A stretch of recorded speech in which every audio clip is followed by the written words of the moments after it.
Boa noite, meus irmãos, mais uma vez. A graça do Senhor Jesus seja com todos. É uma alegria estar mais uma vez aqui com vocês, compartilhando da palavra do Senhor. É sempre um prazer retornar a essa amada igreja. Eu vou pedir que os irmãos abram suas Bíblias em Êxodo. Ontem eu falei com os casais em Gênesis e hoje nós vamos falar em Êxodo. E mais umas 64 oportunidades a gente termina a Bíblia.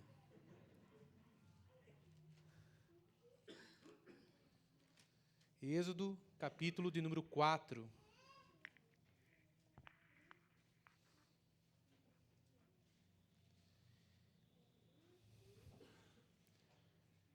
Eu vou ler a partir do capítulo 4, mas o contexto histórico eu vou puxar um pouquinho antes, só para depois a gente entender o que está se passando ali.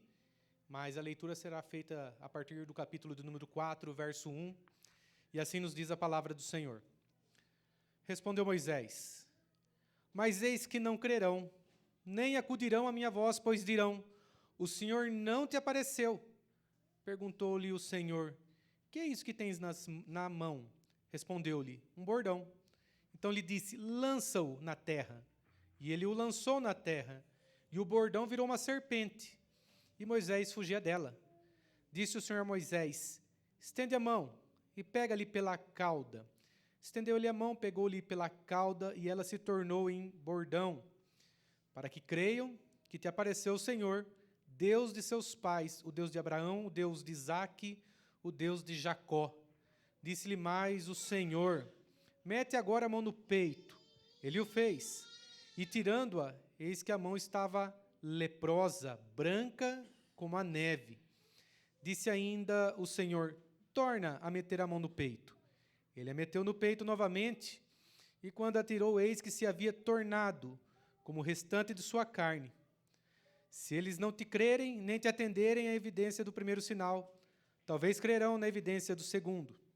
Se nem ainda crerem mediante estes dois sinais, nem te ouvirem a voz, tomarás das águas do rio e as derramarás na terra seca, e as águas do rio que tomares tornar-se-ão em sangue sobre a terra. Então disse Moisés ao Senhor: Ah, Senhor, eu nunca fui eloquente, nem outrora, nem depois que falaste a teu servo, pois sou pesado de boca e pesado de língua. Respondeu-lhe o Senhor: Quem fez a boca do homem? Ou quem faz o mudo, ou o surdo, ou o que vê, ou o cego? Não sou eu, o Senhor? Vai, pois, agora, e eu serei com a tua boca, e te ensinarei o que hás de falar. Ele, porém, respondeu: Ah, Senhor, envia aquele que hás de enviar, menos a mim. Então se acendeu a ira do Senhor contra Moisés e disse: Não é Arão o levita, teu irmão? Eu sei que ele fala fluentemente, e eis que ele sai ao teu encontro, e vendo-te se alegrará em seu coração. Tu, pois, lhe falarás e lhe porás na boca as palavras. Eu serei com a tua boca e com a dele, e vos ensinarei o que deveis fazer. Ele falará por ti ao povo, ele te será por boca, e tu lhe serás por Deus. Toma, pois, este bordão na mão, com o qual hás de fazer os sinais. Até aqui, meus irmãos, a leitura da palavra do nosso Deus. Vamos orar mais uma vez? Pai Santo, estamos diante da Tua palavra, que por si só, a simples leitura é edificante, mas ainda pedimos, Pai, que o Teu Santo Espírito fale ao nosso coração, para entendermos o que o Senhor tem a nos ensinar nesta noite. Traga a nossa mente cativa nesse momento, Pai, porque muitas vezes o que está na nossa mente é a preocupação do dia a dia. É tudo, Pai, menos o Senhor. Então, que os nossos pensamentos nesse momento possam se voltar para Ti, para a Tua palavra, que vai ser exposta nesse momento, e que possamos prestar um culto que agrada a Ti. Assim oramos em nome de Jesus. Amém. Meus irmãos, eu falei que eu ia começar um pouco antes, para a gente fazer um contexto maior do que está acontecendo aqui. Num passado um pouco distante, o povo hebreu havia descido ao Egito. Os filhos de Jacó, fugindo da fome, desceram ao Egito e, por acaso, é lógico que brincadeira, não era por acaso, José era o governador do Egito. E ali, então, eles conseguem, num tempo de fome e escassez, ficarem ali, habitaram em Gósen, uma cidade afastada das cidades principais do Egito, e ali, então, habitando ali, eles vão se multiplicando, e ali passa o período da fome, mas eles ficam por ali. Anos depois, vão se levantando outros faraós e outros líderes entre os hebreus, outros anciãos, e os novos faraós que foram se levantando não sabiam mais quem era José e o que aquele povo estranho estava fazendo no meio deles.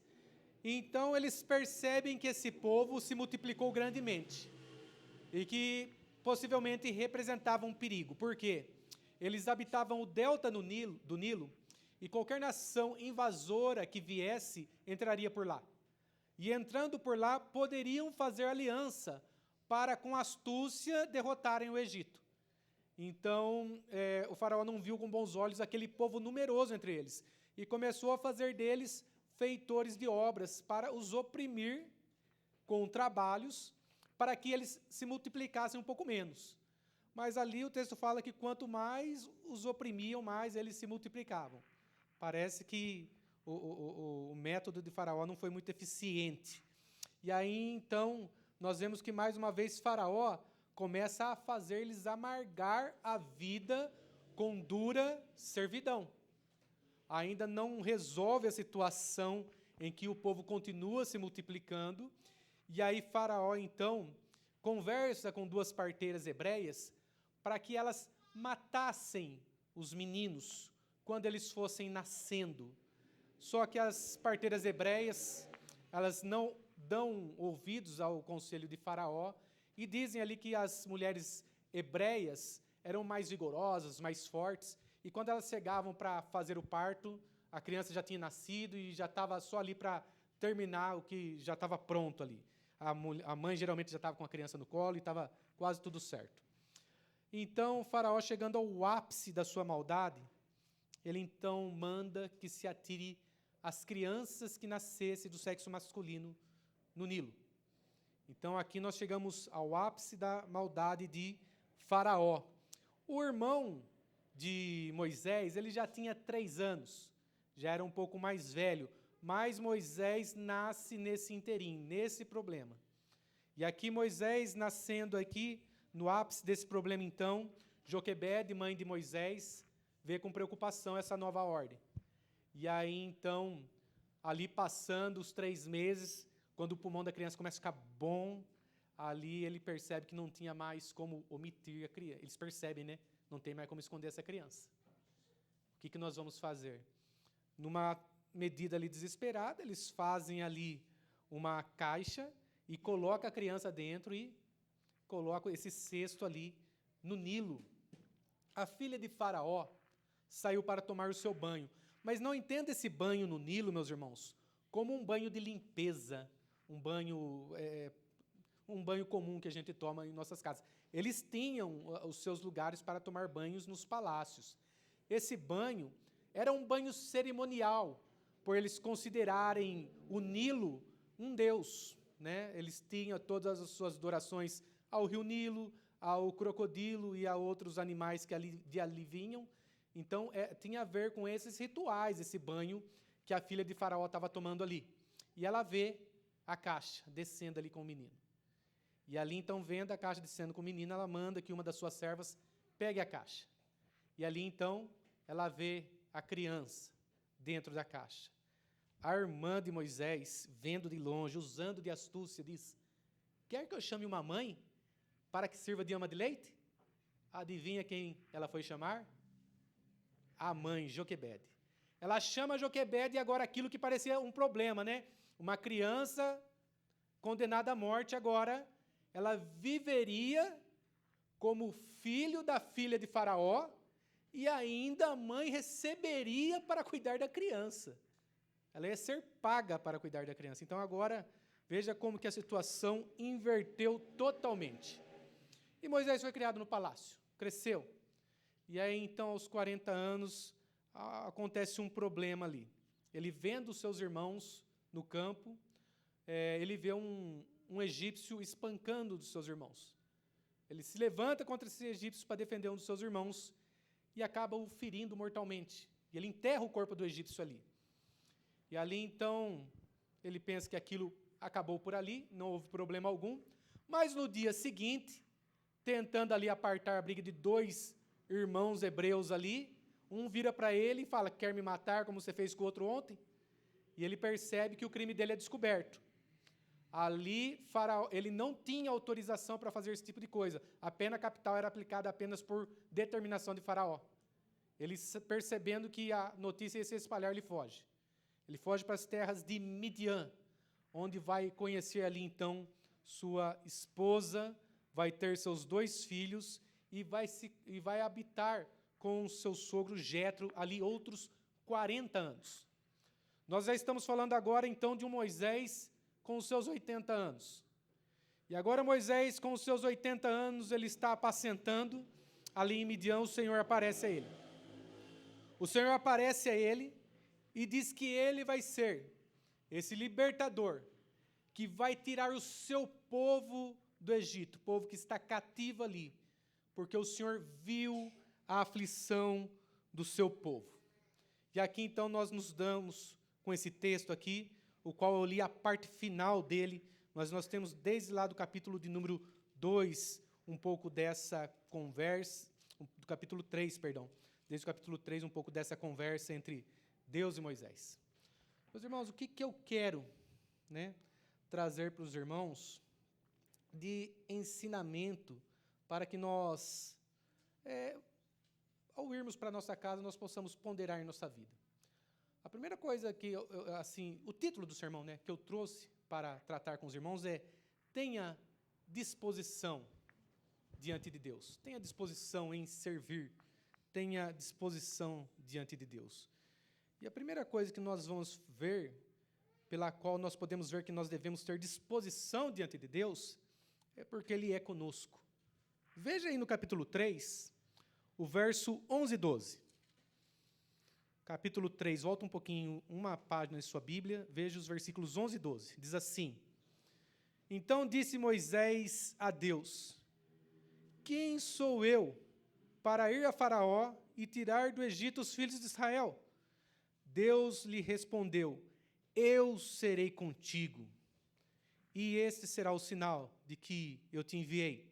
Depois de haveres tirado o povo do Egito, servireis a Deus neste monte. Aqui, então, nós vemos o primeiro motivo pelo qual você deve se dispor. Deus é conosco. Deus é o Deus que nos abençoa. Deus é o Deus que está conosco em toda e qualquer situação. Muitas vezes, nossa vida pode estar de ponta cabeça, Nós podemos estar vendo coisas, que nós não gostaríamos de ver, passando por situações que não gostaríamos de passar no casamento, no trabalho, com os filhos. Às vezes nós planejamos muitas coisas quando éramos mais jovens, mas a vida nos levou por outros caminhos. E nessas situações nós achamos: Deus perdeu o controle da minha vida. Porque se Deus estivesse vendo a minha vida e vendo tudo que eu estou passando, será que Ele deixaria eu passar por isso? E aí nós acabamos não crendo, talvez, num Deus soberano como Ele é. Porque esse Deus que nós servimos, Ele escreveu a história. E essa história não foge do seu controle. Essa história está correndo como Deus quis que corresse. A questão que fica é: por que nós não nos dispomos a servir a Ele como Ele é digno e merecedor em toda e qualquer situação que Ele nos coloca? Ou você acha que Deus estava distraído quando Ele te colocou na situação que você está passando? Então, veja, o incentivo que Ele te dá para passar por essas situações é: eu sou contigo. Eu sou contigo, e é isso que Ele diz a Moisés. Veja, Moisés disse a Ele: Quem sou eu para ir a Faraó e tirar do Egito os filhos de Israel? Deus não falou para ele: olha, que isso, Moisés, não fala tão pouco assim de você, quem sou eu? Não, ele não passa pano para Moisés, não. Ele diz assim: eu serei contigo. Realmente você não é grande coisa, Moisés, mas eu serei contigo. E isso é que nós devemos pensar, meus irmãos. As coisas acontecem quando nós nos dispomos, Não porque nós somos alguma coisa ou porque nós temos alguma relevância, mas porque Deus é conosco. E é isso que nós devemos entender em nossas caminhadas, porque muitas vezes nós achamos que talvez Deus não está conosco, e as situações que nós passamos na vida fugiu do controle de Deus. Deus não está vendo. E não é assim que acontece, meus irmãos.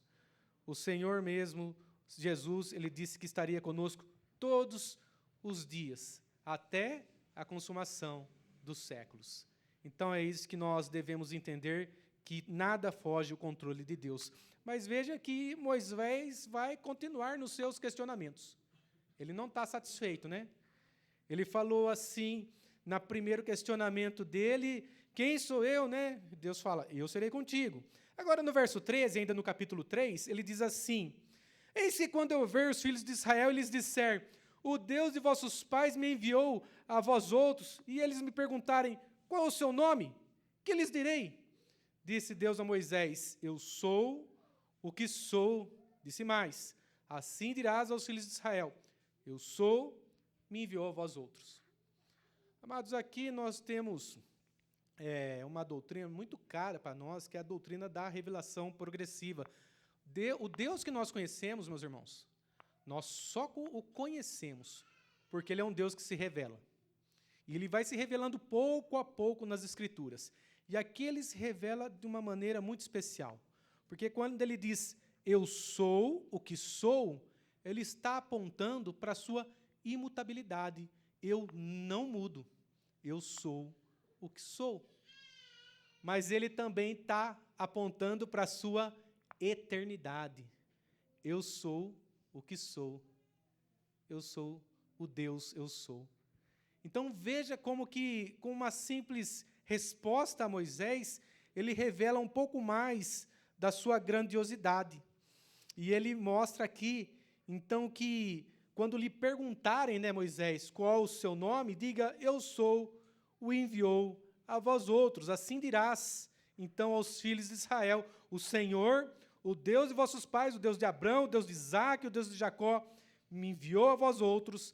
Este é o meu nome eternamente, e assim serei lembrado de geração em geração. E aqui, então, nós vemos que mais uma dessas dificuldades colocadas por Moisés cai por terra, né? Quem sou eu? Moisés, você não é ninguém, mas eu sou contigo. E quem me enviou? Diga que o eu sou o enviou a vós outros. Diga que o Deus dos patriarcas o enviou. O Deus de Abraão, o Deus de Isaque, o Deus de Jacó. Mas aí nós vamos ver no trecho que nós lemos, no capítulo 4, que ainda Moisés não vai se dar por satisfeito. As dificuldades ainda continuam aparecendo, como alguém que parece que não tem aquela disposição que deveria para servir ao Senhor. Então, no verso de número 1 do capítulo 4, ele diz assim, mas eis que não crerão, nem acudirão à minha voz, pois dirão, o Senhor não te apareceu. Sabe o que ele está querendo dizer aqui? Olha, vão chamar você de mentiroso, vão me chamar de mentiroso. Vão dizer que eu sou um mentiroso e que eu estou com conversa e que ninguém me apareceu. E aí, então, o Senhor, Ele coloca sinais na mão de Moisés para que ele fizesse diante dos filhos de Israel, diante dos anciãos dos filhos de Israel, para que eles crescem. Veja, meus irmãos, que isso é algo muito interessante na Bíblia. Quando nós vemos sinais, nós vemos que os sinais não aconteciam por acaso. Os sinais eles tinham um propósito específico. Isso é muito interessante, porque às vezes nós brincamos com milagres e sinais e revelações e tudo mais, mas quando nós olhamos para Jesus, Jesus fazia algo, pregava a palavra e dava um sinal testificando que ele tinha autoridade na palavra. E aqui nós vemos mais uma vez que Moisés vai levar a palavra. E aqui, então, o sinal é para testificar. Não é um sinal pelo sinal, mas um sinal meio que averbando aquilo que ele está fazendo. E veja qual é o sinal, a partir do verso 3. Verso 2 ainda. Perguntou-lhe o Senhor, que é isso que tem nas mãos? Respondeu ele, um bordão.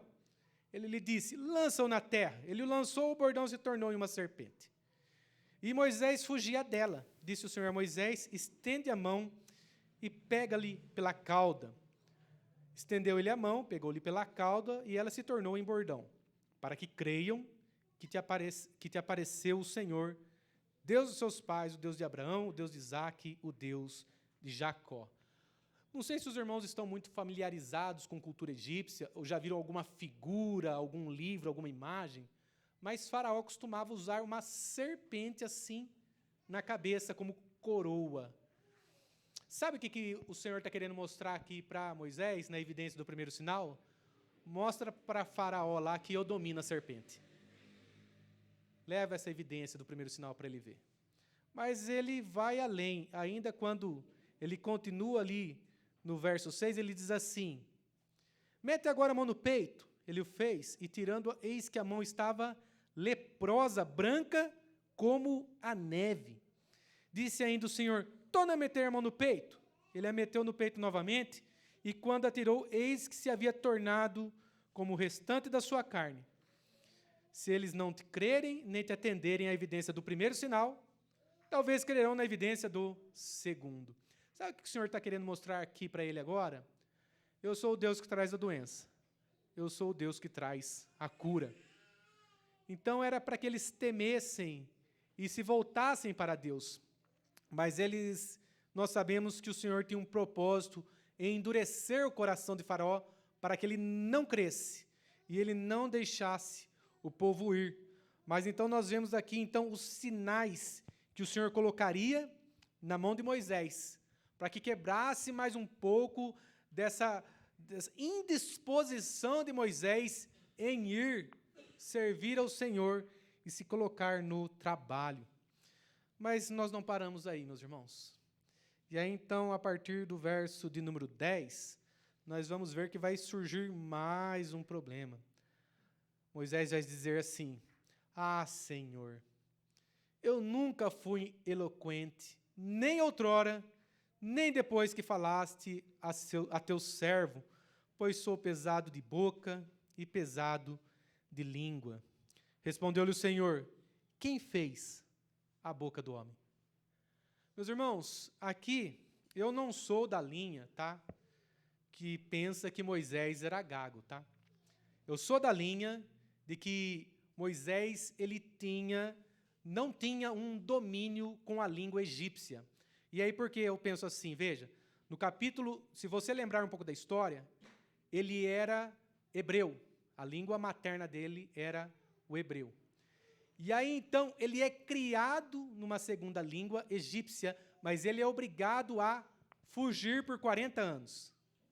E ele ficou 40 anos sem praticar essa língua, e agora o Senhor está o comissionando a voltar para o Egito para falar com os egípcios. E olha o que ele diz: ah, Senhor, eu nunca fui eloquente. Eu nunca fui eloquente. Eu nunca falei bem. Nem outrora, nem no passado, nem depois que falaste ao teu servo. Então, eu sou da linha que pensa que ele não tinha um domínio com a língua egípcia. E ele continua dizendo: pois sou pesado de boca e pesado de língua. Mas daí o Senhor vem com a resposta: quem fez a boca do homem? Ou quem faz o mudo, ou quem faz o surdo, ou o que vê, ou o cego? Não sou eu o Senhor? Quem confere dons e talentos? Quem te capacita para toda boa obra? Ou você acha que você é a última batatinha do pacote? É o Senhor que capacita a cada um para aquilo que Ele vai fazer. É o Senhor que nos enche de dons e talentos. Ninguém nasceu sabendo ser pastor. Ninguém nasceu sabendo ser presbítero, sabendo ser diácono. Ninguém saber cantar, tocando instrumento. Ninguém nasceu sabendo essas coisas. Todos foram se colocando com disposição a serviço do reino, e o Senhor foi capacitando e cada vez mais conferindo dons e talentos para que cada vez mais eles desenvolvam o dom que eles têm usado para Deus. É o Senhor que confere dons e talentos ao homem. É o Senhor que faz com que o homem seja hábil. É o Senhor que faz a boca, o Senhor que é o Deus Criador, o Senhor que fez todas as coisas. O que é alguém não eloquente nas mãos do Senhor? Então ele diz no versículo 12, vai, pois, agora, eu serei com a tua boca e te ensinarei o que hás de falar. Meu irmão, aqui, meus irmãos, aqui nós chegamos no ápice do texto. Aqui nós chegamos, então, no coração de Moisés. Toda essa discussão entre Moisés e Deus veio correndo para chegar agora aqui, no versículo de número 13, onde Moisés diz assim, ah, Senhor, envia aquele que hás de enviar, menos a mim. Meus irmãos, o problema não era quem era com ele, se Deus era com ele. O problema não era quem o enviara. O problema não era os sinais. O problema não era também o ele ser eloquente ou não. O problema era a indisposição dele. Ele não queria ir. Ele não queria ser esse libertador do povo do Egito. Ele não tinha disposição de servir ao Senhor. Isso estava no coração de Moisés. Isso que estava por trás. Ele não queria ser aquele que libertaria o povo. E aqui, então, Moisés revela o seu coração. Mas no versículo 14, nós vemos que o Senhor não vê com bons olhos isso. E o Senhor diz, se acendeu a ira do Senhor contra Moisés, né? E ele diz, não é Arão, o levita, teu irmão? Eu sei que ele fala fluentemente, e eis que ele sai ao teu encontro, e vendo-te se alegrará em seu coração. Arão não precisou sair do Egito. Ele continua morando lá com a família.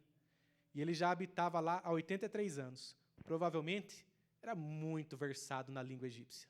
83 anos falando uma língua ininterruptamente. Era alguém que era muito eloquente. E agora o Senhor fala, Arão vai vir com você. Arão vai se alegrar quando te ver. Verso 15. Tu, pois, lhe falarás e lhe porás na boca as palavras, eu serei com a tua boca e com a dele, e vos ensinarei o que deveis fazer. Ele falará por teu povo, e ele te será por boca, e tu lhe será por Deus.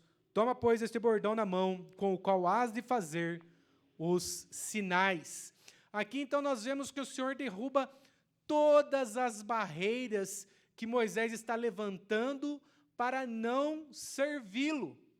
E depois de derrubar todas essas barreiras que Moisés levantou, o Senhor Deus, então, ele convence esse servo a ir fazer o que ele estava o comissionando a fazer.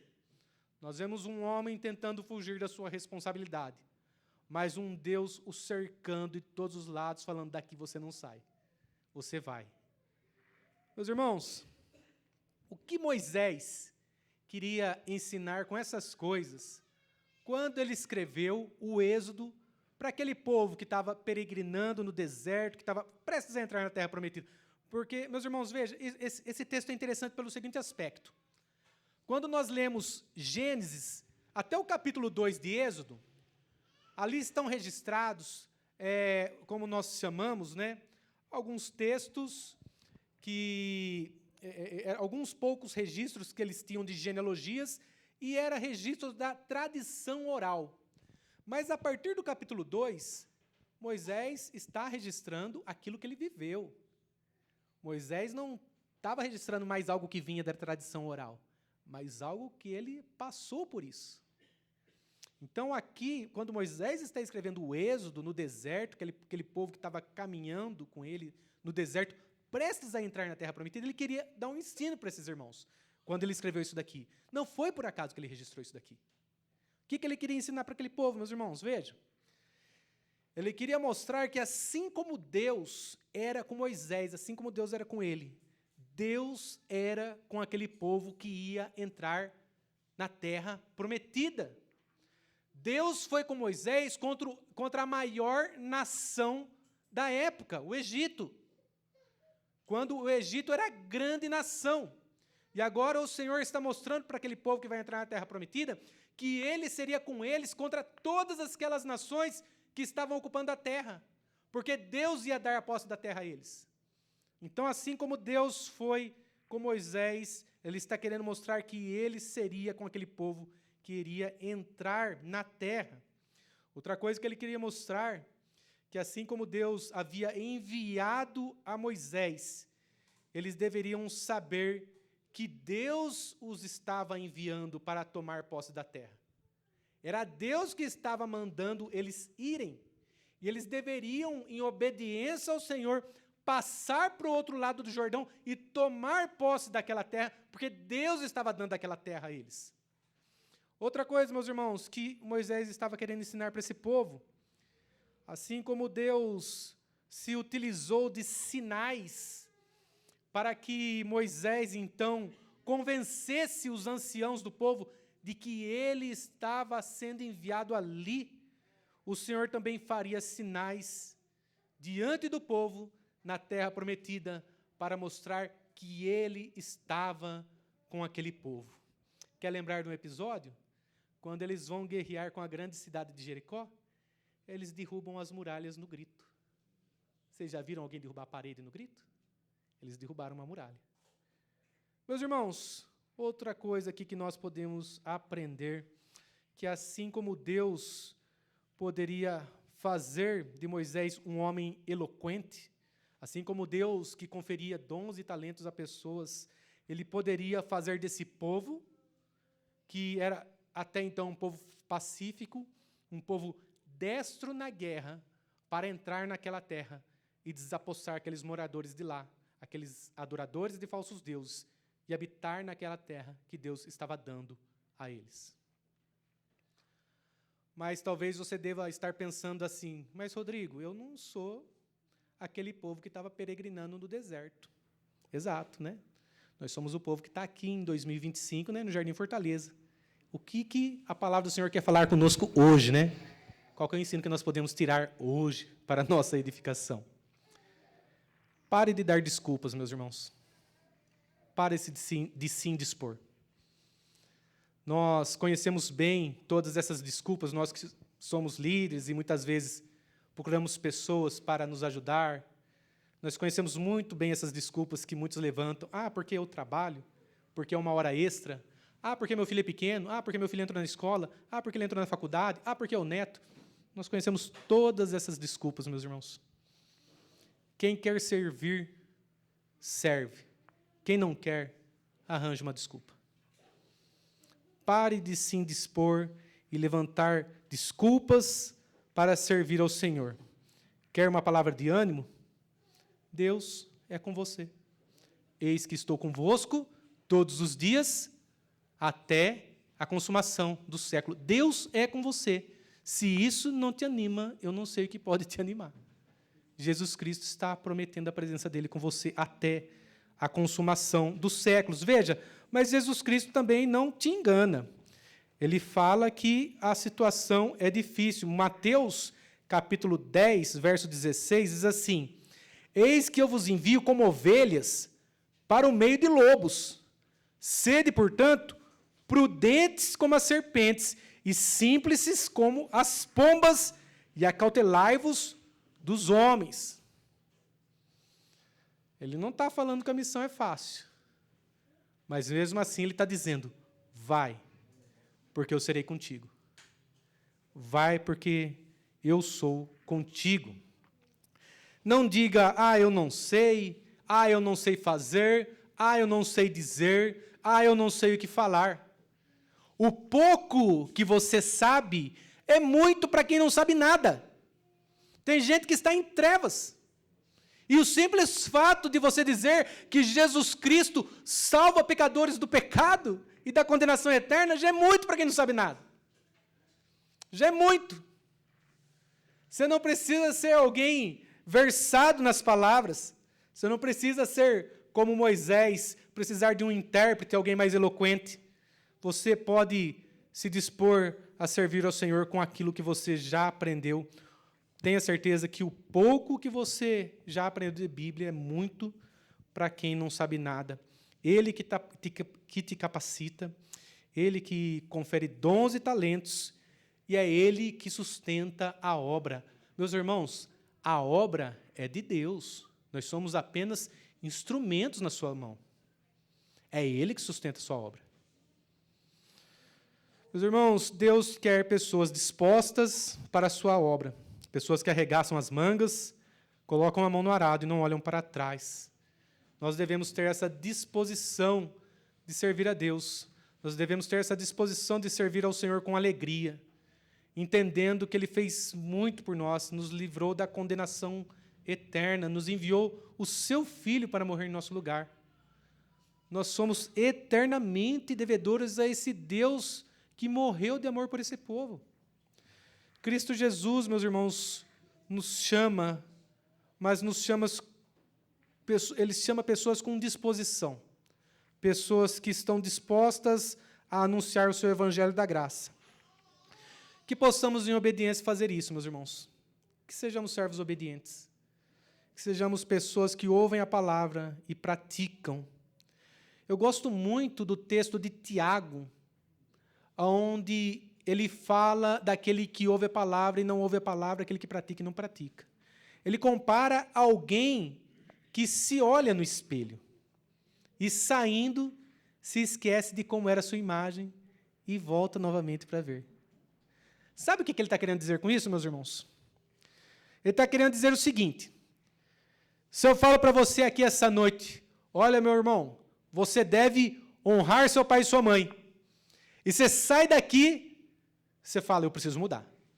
E daí você passa a honrar seu pai e sua mãe. Ele está dizendo que se você se torna praticante da palavra, você não esquece. Agora, se você ouve aqui os ensinamentos da palavra do Senhor, fala, glória a Deus, aleluia, amém. Sai por aquela porta e não coloca por prática.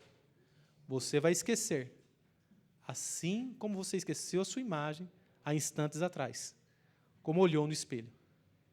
E tudo aquilo que você coloca por prática na sua vida, você vai acumulando ensinamentos, acumulando coisas que vão te fazendo crescer e se tornar um cristão maduro. Você quer ser cada vez um cristão melhor? Ouça a palavra e pratique. A palavra está desafiando a você a ser alguém com ânimo, alguém que se dispõe, alguém que põe a mão no arado. Não seja alguém que ouve a palavra do Senhor e a ignora. O Senhor não te ignorou. Ele pagou um alto preço para que hoje você estivesse aqui, estivesse em comunhão com esse povo. Valorize isso, porque custou a vida do Filho de Deus. Vamos orar? Pai Santo, obrigado pela Tua palavra, que nos mostra que nós devemos ter disposição de Te servir. Desafia, Pai, esse povo a Te servir. Muitas coisas podem ser feitas, Pai. Evangelismos, distribuição de folhetos, podem ser feitas diversas coisas para a Tua glória, para o Teu louvor. Pai, que o Senhor levante pessoas dispostas nessa igreja, pessoas dispostas a Te servir, pessoas que entendem que a obra é Sua, que nós somos apenas instrumentos. Ó Senhor, abençoa o Teu povo que aqui se reúne, e que possamos sair daqui diferente de como entramos, que possamos sair daqui, Pai, praticantes da palavra, para que ela não caia no esquecimento, para que não seja mais uma palavra que nós ouvimos e nos afastamos dela. Ó Pai, ensina-nos a guardar a Tua palavra no coração, e que possamos assim viver para a Tua glória. Assim oramos em nome de Jesus. Amém.